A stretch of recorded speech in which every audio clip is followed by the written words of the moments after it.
رکوع سے اٹھنے کے بعد سینے پر ہاتھ باندھنا صحیح ہے یا غلط ہے؟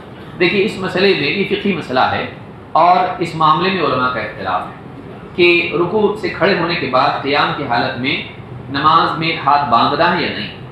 حدیث جو آئی اس باب میں کہ نبی صلی اللہ علیہ وسلم قیام کی حالت میں ہاتھ باندھتے تھے، اس عموم کو برقرار رکھتے ہوئے بعض علماء نے فتویٰ دیا کہ رکوع کے بعد اور رکوع کے پہلے دونوں قیام ہیں، ہاتھ باندھنا چاہیے۔ بعض علماء نے کہا کہ نبی صلی اللہ علیہ وسلم سے جو احادیث ہاتھ باندھنے کی آئی ہیں وہ رکوع سے پہلے کے بارے میں آئی ہیں، صراحت کے ساتھ نہیں ہے کہ رکوع کے بعد بھی ہاتھ باندھنا ہے۔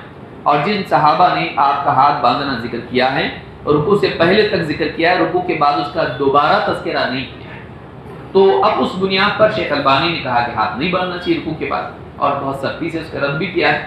شیخ بن باز رکوع کے بعد ہاتھ باندھنے کے قائل ہیں، بہت سے حجاز کے علماء ہاتھ باندھتے ہیں۔ تو ایک ایسا مسئلہ ہے جس میں ادھر کی سنیں تو یہاں دل مائل ہوتا ہے اور وہاں سنیں تو وہاں دل مائل ہوتا ہے۔ یہ ایسے مسائل میں ہیں جس میں گنجائش نکل سکتی ہے۔